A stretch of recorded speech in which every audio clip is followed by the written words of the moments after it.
윤리 신학자였던 라인홀드 니버라는 분이 계십니다. 제가 대학교 1학년 때인가 2학년 때 이분의 책인 비도덕적 사회의 도덕적 인간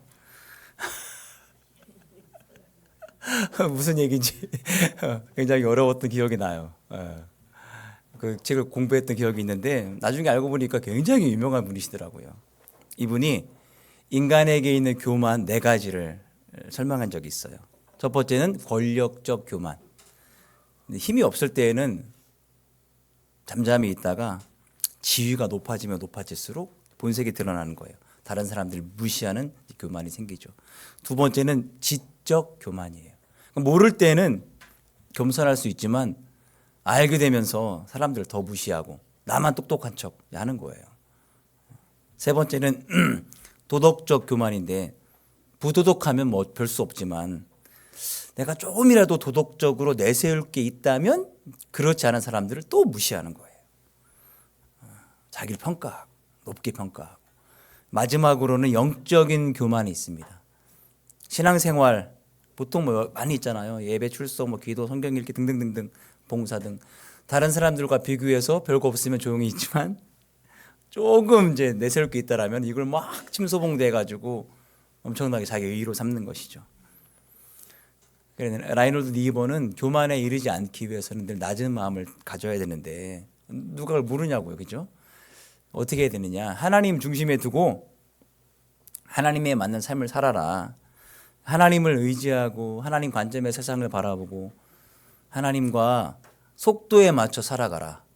앞서가지 말고 이렇게 얘기를 했습니다. 예수님 당시의 바리새인들은 이 라인홀드 니버가 얘기한 권력, 지적, 도덕적, 영적인 교만을 다 갖고 있었어요. 총체적 난국. 아이고야. 근데 바리새인들을 바리새 전체를 바리새파라 했는데 이분 사람들이 가장 영향력이 있는 종파였습니다.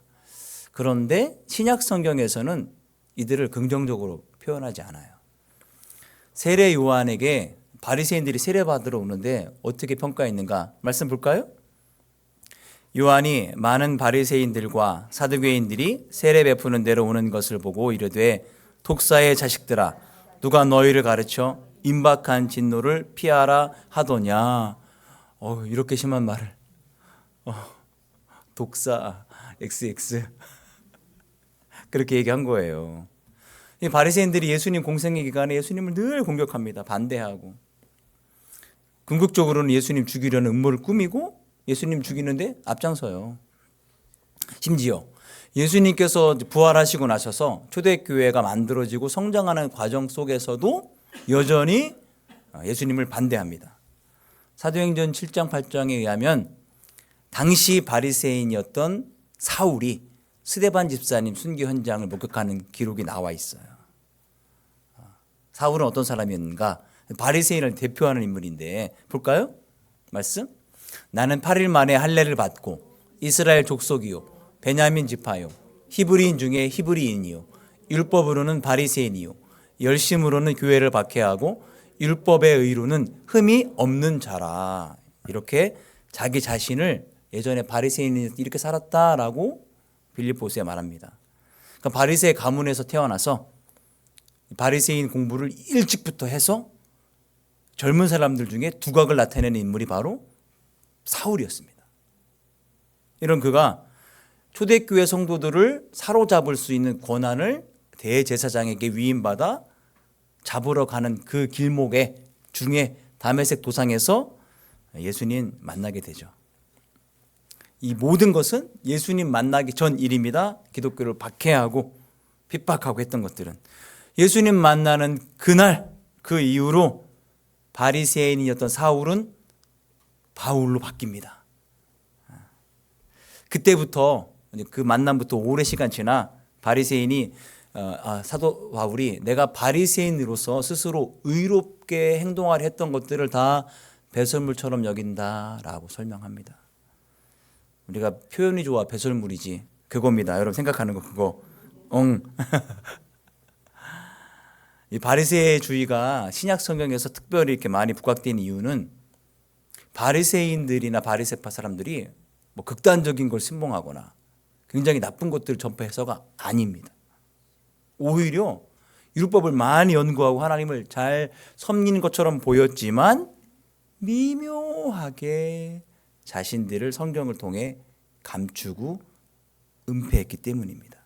그러니까 바리새주의의 위험이 뭐냐? 영적인 위험이 뭐냐? 하나님의 말씀을 열심히 한다고 하는 자들도 올가맬 수 있다라는 거예요. 그러니까 우리가 난 열심히 난 잘하고 있어. 절대 이래서는 안 될 것 같아요. 바리새파가 왜 위험한가? 바리새인들은 사실은 그가 열심을 내고 의롭는 것 타의 추종을 부러워합니다. 그러나 그들이 취했던 의는 지극히 표면적이에요. 겉만 의로운 거예요. 스스로 불의를 감추고 종교적 열심으로 사람들을 현혹합니다. 그리고 자기들이 조금만 나으면 그렇지 않은 사람들을 인정사정 없이 이제 비난합니다. 율법에 깊은 관심이 있었지만 율법의 세부 조항을 지키는 것에만 관심이 있었지 율법의 진짜 의, 진짜 정신은 온데간 데 없어요. 그러니까 하나님의 율법을 온전히 따르고 헌신하는 척하면서 자신의 잘못을 교묘히 감추는 그게 바리새주의였습니다. 신랄하게 얘기했지만 저건 내 얘기 같은데, 그렇죠? 이 사람들은 드러난 바리새인들이고 우리 안에 바리새인 같은 모습들을 누가 아니라고 얘기할 수 있겠어요? 누가 아니라고? 저 역시 그렇습니다. 그럼에도 불구하고 이 바리새인들이 성경을 열심히 연구한 것 무조건 다 나쁜 건 아니었어요. 이들은 자신들의 조상들이 우상 숭배해가지고 하나님 앞에 징계당하고 망한 것들을 잘 알았어요. 그래서 철저하게 우상 아닌 것들 다 배제했습니다. 절대 타협하지 않았어요. 배교도 허용하지 않았고요. 다만 치명적인 잘못은 외형적인 것만 너무 생각하다 보니까 정신을 잃어버렸다는 거예요. 핵심 원리는 무시했다는 거예요. 율법을 통해서 내가 죄인임을 깨달아 알아야 되는데 내가 괜찮은 사람인 것 같아. 오히려 교만해진 거예요. 그래서 예수님은 바리새인들 이렇게 말합니다. 볼까요? 27절. 화했을진저 외식하는 서기관들과 바리새인들이여 회칠한 무덤 같으니 겉으로는 아름답게 보이나 그 안에는 죽은 사람의 뼈와 모든 더러운 것이 가득하도다. 이와 같이 너희도 겉으로는 사람에게 옳게 보이되 안으로는 외식과 불법이 가득하도다. 오늘 비유는 오직 믿음으로라는 종교개혁의 원리를 잘 말씀해 주시는 예수님의 가르침입니다. 예수님 비유가 그랬듯이 이 당시 말씀을 듣던 예수님의 가르침을 듣던 기득권 세력의 종교인들은 굉장히 충격을 받았어요. 예수님은 죄를 고백한 죄인은 오히려 의롭다고 얘기하고 말씀을 열심히 잘 지키고 선행했던 자신들의 공로는 다 쓸모없는 것이라고 얘기하는 거예요. 그동안에 자신들이 가졌던 신념들을 완전히 180도 뒤집어 엎는 겁니다. 그러니까 예배당 구조 바꾼 지 2주째인데 좀 적응이 되세요? 적응해 나가고 있잖아요. 여기다가 이렇게 옮긴 것도 힘든데 이거 완전히 바꿨다고 생각해 보세요. 이거는 아닌데 지금 그런 느낌이에요. 이거보다 더 큰 충격이 바리새인들에게 있었던 거예요. 예수님은 겸손한 자에게 은혜를 주신다는 가르침을 이 바리새인들에게 얘기하기 위해 아주 의도적으로 얘기한 거예요. 교만을 꺾기 위해서. 예수님 비유 듣던 바리새인들은 저 인간 진짜 죽여야겠다. 죽여야 될 이유 하나가 더 추가됩니다. 예수님의 비유는 바리새인들이 가면을 벗기고 그들의 체제를 송두리째 뒤집어 엎는 그런 가르침을 전합니다. 그럼 제가 질문해 볼게요. 경건하지 못한 자를 의롭다, 죄인을 의롭다라고 말씀하시는 하나님이 과연 정의롭습니까?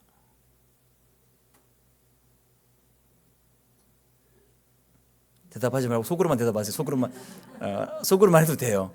저는 충청도 사람이기 때문에 아멘 안 하고 뭐 얘기 안 하고 해도 전혀 무관해요. 예, 얘기 안 해도 돼요. 상관없어요. 다 속으로 생각하고 있으니까. 공정하지 않은 거예요. 죄인은 죄인이지 왜 죄인을 의롭다고 얘기해요. 근데 해답은 왜 하나님이 그렇게 하시는가? 해답은 복음 안에 있어요. 하나님은 예수 그리스도의 죽음을 통해 우리에게 죄를 사해 주신 은혜를 베푸셨기 때문에 죄인이지만 경건하지 못하지만 의롭다 하시는 거예요. 이거를 신학적인 용어로 이신칭의, 의로 말미암아 의롭다함을 받았다 예요. 자, 오늘 비유에서 예수님은 누구를 이 목표로 비유를 말씀하셨는지 명쾌하게 밝히십니다. 9절 볼까요? 읽습니다. 또 자기를 의롭다고 믿고 다른 사람을 멸시하는 자들에게 이 비유로 말씀하시되. 바리새인이 하신 말씀입니다. 바리새인들은 자신들의 제자나 자신들의 어떤 가르침을 따르는 자들을 하베림이라고 불렀어요. 동료. 반대로 바리새인들의 규칙을 따르지 않는 사람들을 암하레츠라고 불렀답니다. 표현으로는 땅의 사람들. 어떤 의미 같아요? 땅의 사람들이?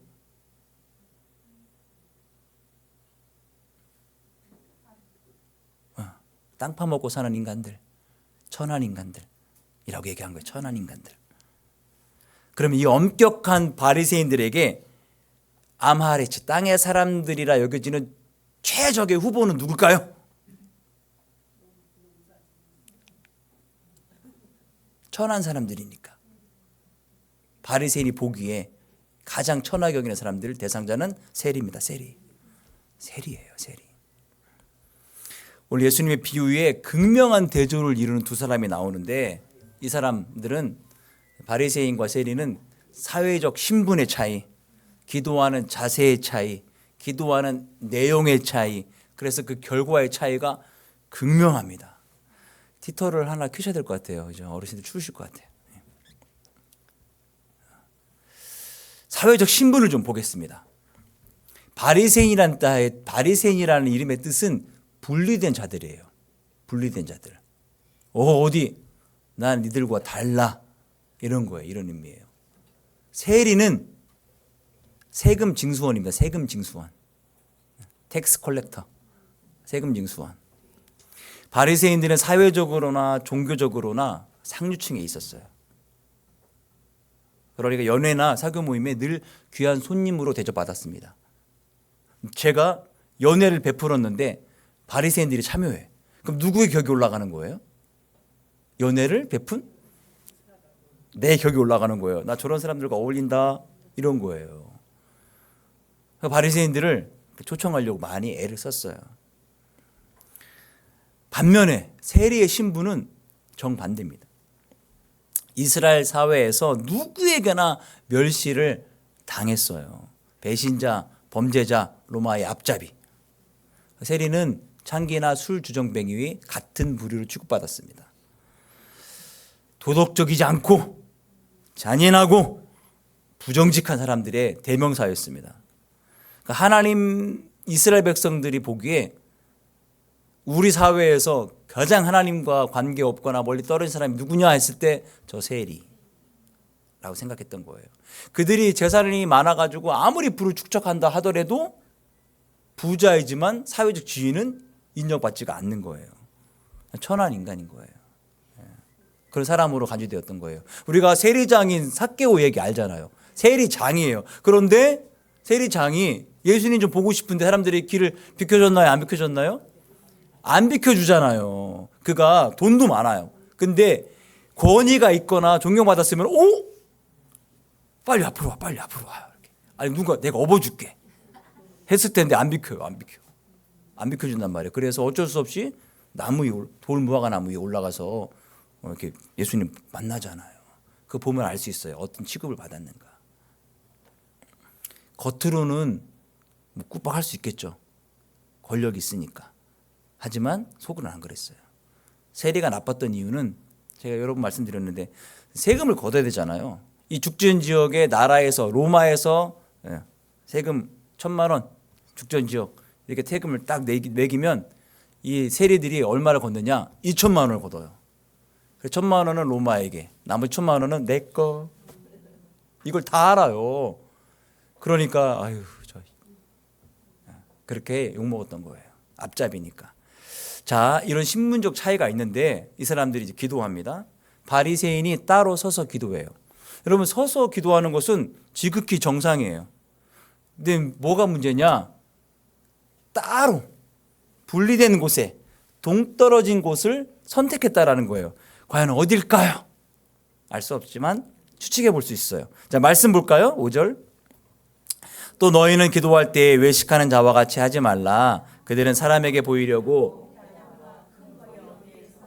기도하기를 좋아하느니라.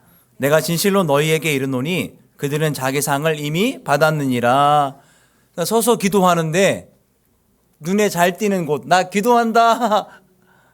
그러니까 성전 안뜰에서 가장 두드러진 곳, 제일 앞에 성소와 지성소 가까운 곳에서 기도했을 거예요. 그렇죠? 왜냐하면 나는 스스로 그렇게 기도할 자격이 있다라고 생각했기 때문입니다. 이런 태도는 자기 자신을 높이는 교만의 극치인 거예요. 반면에 세리도 따로 떨어진 곳에서 기도했습니다. 그런데 어떤 곳이냐? 자신을 드러내는 곳이 아니라 그것과 정반대인 곳에서 기도해요. 13절 볼까요? 세리는 멀리 서서 감히 눈을 들어 하늘을 쳐다보지도 못하고 다만 가슴을 치며 이르되 하나님이여 불쌍히 여기소서 나는 죄인이로소이다 하였느니라. 멀리 서서 기도해요. 멀리 서서. 어딜까요? 성전 맨 뜰 가장자리에 서서. 왜 거기서 기도했을까요? 1번 소심해서, 2번 좋은 자리는 미리 다른 사람들이 자리 잡아놨기 때문에, 3번 기도 시간 중간에 나가려고, 4번 내가 하나님 앞에 서서 기도할 수 있는 자격이 없다는 걸 알았기 때문에. 일단 설명이 길면 답입니다. 자격이 없으면 알았기 때문에. 그의 기도의 자세에서도 알 수 있어요. 어떻게 해요? 눈도 못 들고, 그렇죠? 가슴을 치며 불쌍히 여기 서서 긍휼을 구하고 나는 죄인입니다.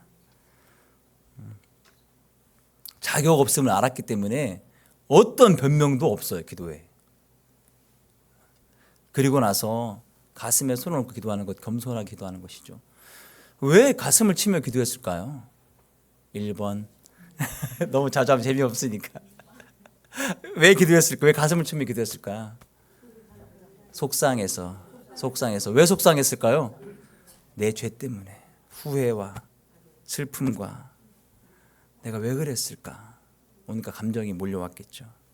구약에 이런 장면이 없습니다. 신약에는 한 번 더 나와요. 볼까요? 말씀. 자, 이를 구경하러 모인 무리도 그 된 일을 보고 다 가슴을 치며 돌아가고. 이 얘기가 어떤 얘기냐면은 예수님이 십자가에서 운명하신 직후에 예수님 십자가에 달려 돌아가시는 거 구경하러 왔던 군중들이 가슴을 치며 돌아가요. 가슴을 치며.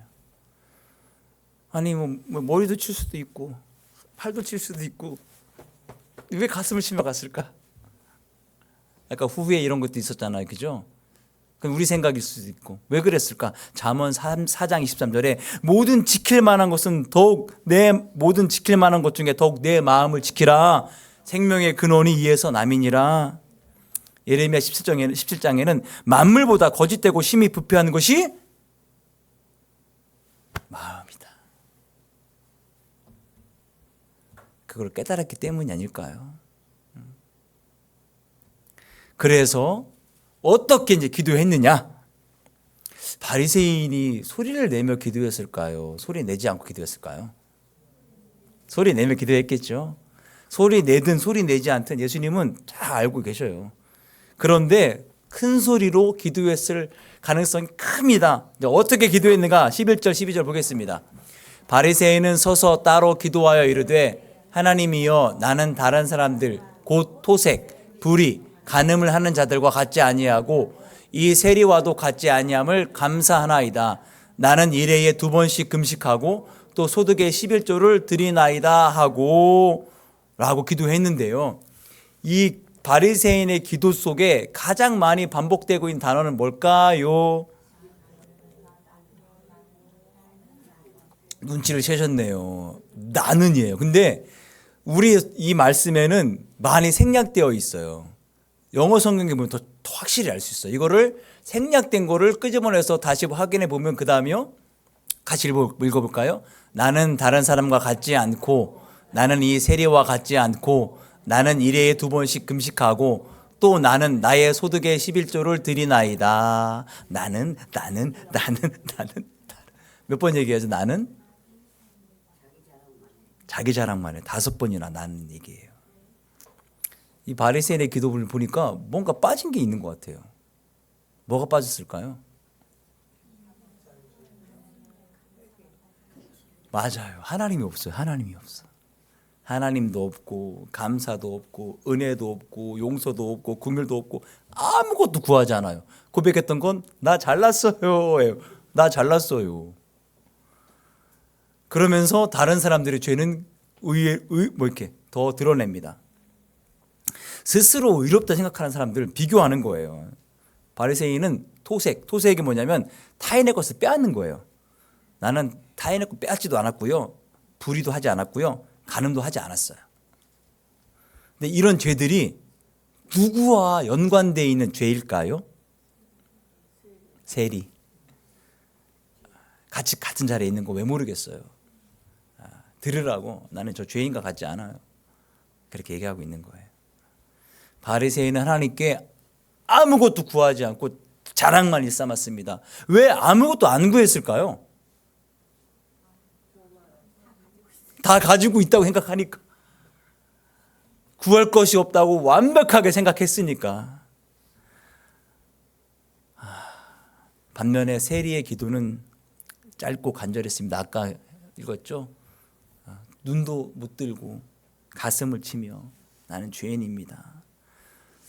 주위 사람들에게 보이려고 한 기도가 아닐 거예요. 부끄러운 마음이잖아요. 하나님은 나를 불쌍히 여기소서 나는 죄인입니다. 회개하는 자가 필요한 기도예요. 그리고 다른 사람의 죄가 아니라 누구의 죄에 집중했죠? 내 죄에 집중을 해요. 바리새인은 언급조차 하지 않았던 하나님의 은혜를 구합니다. 이게 정상반된 사회적 신분, 기도의 자세, 기도의 내용이 있지만 이들에게도 공통점이 있어요. 신기하게도. 뭐가 공통점이냐? 성전에 왜 왔을까요? 기도하러 왔죠. 그러면 왜 기도할까요? 하나님을 믿으니까 기도하는 거예요. 하나님이 아브라함, 이삭, 야곱의 하나님이며 선지자들 통해서 우리에게 말씀해 주신 분이라는 것을 이 사람도 바리새인도 믿고 세리도 믿었어요. 바리새인의 어떤 마음이 바리새인이 가장 큰 종교 지파니까 그런 이야기들이 그런 정신들이 은근슬쩍 지도층이니까 다 흘러갈 거 아니에요. 그러니까 바리새인도 말씀을 잘 알았으니 율법을 잘 알았으니까 하나님 잘 믿었으니까 내가 속죄가 필요하다는 사실을 너무나 잘 알았을 거예요. 율법에 정통한 바리새인들이 죄가 없다고 생각했을까요? 아닐 거예요. 문제는 뭐냐? 내가 죄가 많지만 내가 열심히 했던 공로로 충분히 내 죄를 해결할 수 있다라고 생각했기 때문에 그래요. 세리도 바리새인처럼 충분히 생각할 수 있겠죠. 그죠? 바리새이가 제일 큰 종교 집단이니까. 그런데 정확히 나와 있지는 않지만 상상을 해보자면 바리새인의 삶을 통해 하나님과 뭔가 거래할 수 없다라는 걸 알았을 거예요. 왜냐하면 하나님 너무 고결하고 난 너무 형편없으니까. 세리가 세금을 걷는데요. 돈이 없으면 뭘로 받아갈까요? 세금을 내는 돈이 없으면 곡물 같은 걸로 대체할 수 있는 거예요. 아, 우리 집에 세리 양반 우리 집에 돈이 없는데 내가 이 그릇 이거 좀 비싸거든 가져가요. 그렇게 흥정을 할 수 있는 사람인 거예요. 세리는. 그런데 보세요. 2,000원 세금 걷어야 되는데 가져가라는 이 그릇이 500원밖에 안 돼. 그럼 흥정이 되겠습니까? 안 되죠. 내가 열심히 뭔가 해가지고 하나님과 흥정을 해보려고 하는데 도무지 내가 갖고 있는 게 흥정이 안 되는 거예요. 이거를 바리새인은, 세리는 깨달았을 거예요. 자기 직업이니까. 그러지 않았을까요? 나중에 천국 가서 물어봅시다. 그래서 이런 깨달음을 통해 내가 형편없구나, 내가 가진 게 없구나, 내가 부족하구나를 깨닫는 거는 큰 고통이에요, 사실은. 하지만 이 고통이 하나님의 은혜입니다. 왜요? 내가 구원받는 과정 속에 반드시 필요한 거기 때문에 그래요. 말씀 보겠습니다. 하나님의 뜻대로 하는 근심은 후회한 것이 없는 구원에 이르게 하는 회개를 이루는 것이요, 세상 근심은 사망을 이루는 것이니라. 내가 죄인인 걸 깨닫게 되는 것은 정말 구원에 이르게 하는 회개를 만들어냅니다. 세상 근심만 하는 것은 사망에 이르는 것이죠. 바리새인과 세리의 모습에서 가장 분명한 차이는, 바리새인은 자기 힘으로 하나님을 기쁘시게 할 수 있겠다라고 생각을 한 거고, 회개는 그렇게 할 수 없다라는 걸 아는 거예요. 그래서 세리는 진짜 회개했지만 바리새인은 회개의 필요성조차 느끼지 않았습니다. 이 차이는요, 이 지구상에 딱 두 부류로 나눠지는 것과 똑같아요. 예수님 믿어 구원받는 사람, 예수님 믿지 않아 구원받지 못하는 사람. 어떻게 보면은 굉장히 큰 개념입니다. 주님은 이 비유를 간단한 가르침으로 마무리하십니다. 14절 보겠습니다. 내가 너희에게 이르노니 이에 저 바리새인이 아니고 이 사람이 의롭다 하심을 받고 그의 집으로 내려갔느니라. 무릇 자기를 높이는 자는 낮아지고 자기를 낮추는 자는 높아지리라 하시니라. 회개하는 믿음으로 스스로를 낮추는 자는 의롭다 하심 받는 거예요. 참 아이러니한 게 있어요. 정죄당한 자, 그러니까 너는 죄인이다 라고 생각하는 사람은, 정죄를 받은 사람은 스스로 선하다고 생각해요. 근데 구원받은 사람은 나는 죄인이야 라고 이렇게 생각합니다. 정죄당한 사람은 내가 하나님 나라에 들어갈 자격이 있다고 믿어요. 그런데 구원받는 사람은 나는 자격이 없어요 라고 생각하는 거예요. 내 자격이 없으니까 하나님께서 나를 구원하셨다고 생각하는 거예요. 정죄당한 사람은 내가 세운 공로로 구원을 얻을 수 있다 생각하지만, 구원받은 사람은 하나님의 은혜로 이 구원을 받았다고 생각을 해요. 정죄당한 사람은 하나님의 칭찬을 구하지만, 구원받은 사람은 하나님의 용서를 구해요.